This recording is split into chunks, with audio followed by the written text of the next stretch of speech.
all the BRICS countries are aware that the gold price has been suppressed since Nixon closed the gold window 50 years ago. And all of these countries, without exception, including China and Russia, have been exploiting this hidden gold window for years, stealthily exchanging depreciating dollars for gold. And what was the rush? The game was constant. It was always there. They knew that the Fed would intervene in the gold market consistently. By talking about what's happened since our last episode, and we focus on, of course, the all-important battle that we're evidencing between the paper market and the increasingly compliant Basel III physical drivers, and with the unanticipated geopolitical drivers still being assessed here. Can we maybe pick up on the thread on this? Yeah, absolutely, Shane. Nice to see you again. I think the first thing I want to say is, look, and I said it last time, our hearts go out to everyone unfortunate to be caught up in the misery of a real hot war. And the official narrative around the blowback effect of the sanctions that are having on the West are deliberately watered down. And so that's what really kind of what we're focusing more on, that side of things. And really what we're leading to here is an inevitable upcoming gold revaluation. It cannot be ignored. So let's look at the fight between the paper and physical markets and how to really position ourselves in the short and the long term, which is kind of what we like to do each time. But this is pretty dramatic now. Now, stepping back from the strategically gamed intraday, intra-week gold and silver market chart chatter, and you can see it behind me. I mean, you see it on your charts. What it actually reveals is that World War III is being played out in the gold market. World War III won't happen with a nuclear bomb. This is being played out in the gold market, and there's reasons for that. The Russian and Chinese aggregated physical gold reserves, first of all, they're untouchable.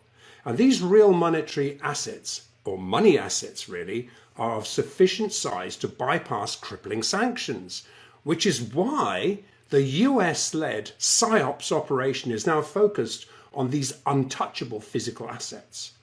However, the blowback effect from trying to fight this gold suppression war by selling paper gold into such strong physical demand and the related supply shortages, it's just not realized, nor is it priced in. Now, instead, what it's done is widen the gold window for sovereign and central banks to exchange their debasing dollars for physical gold well below the supply-demand fair values. And long before Russia was sanctioned, Russia had ramped up its gold acquisition strategy. Really, you remember this months back, openly announcing that its national wealth fund was aggressively divesting its dollar holdings. And as part of this process of diversification, they moved to buy between 300 to 400 tons of physical gold. This was published. Now, while Russia has been the most open in their mandate of exchanging dollars for gold, all the BRICS countries are aware that the gold price has been suppressed since Nixon closed the gold window 50 years ago. And all of these countries, without exception, including China and Russia, have been exploiting this hidden gold window for years, stealthily exchanging depreciating dollars for gold. And what was the rush? The game was constant. It was always there. They knew that the Fed would intervene in the gold market consistently, as would the BIS. That changed with Basel III. And we'll look at that in a second. But really, what happened is, with the US employing the so-called nuclear option of cutting Russia's central bank off from SWIFT and freezing their reserves, something that's never happened in history before, it was a wake-up call for China and has incentivized all central banks to both step up and repatriate their physical gold holdings.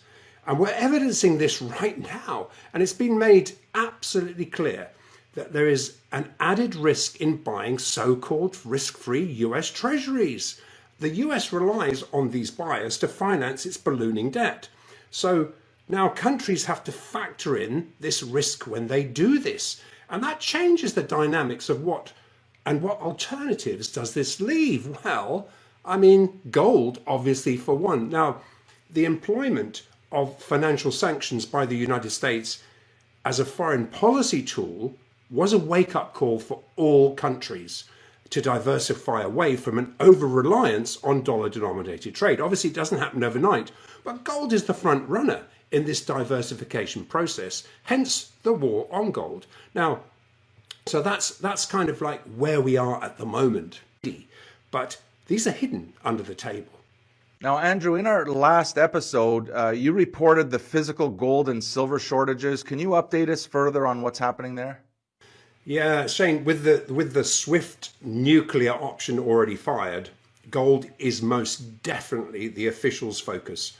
But as we assessed into the paper-driven dips we looked at that last time, we've seen it on the last 2 Fridays, all these efforts achieve is actually to incentivize even more sovereign and central bank physical gold buying, let alone the long lines of German, European gold dealers outside the gold dealers everywhere, forcing wholesalers to up their offers to sell. Now, ironically, throwing paper gold at the problem has resulted in an own goal to the West, specifically to the US, trying to batten down a yawning gold window to exchange dollars for gold. So, to make matters even worse, Russia is actively soaking up physical supply, accelerating the process of swapping oil for gold with BRICS countries. Now, while this trade is still very small and unreported, at the margin, this really affects the paper to physical balance. And all the current counterintuitive HFT-driven paper-centric actions achieve is to constructively flush out the hot money, forcing insiders exposed to physical delivery obligations to actually short cover into massive sovereign and central bank demand. Now, this is ultimately constructive, backfilling the paper gaps and allowing the physical support levels to rise. So in other words, while the short-term chart chatter we see is designed to disincentivize gold buying and to suppress the gold price, it'll ultimately backfire.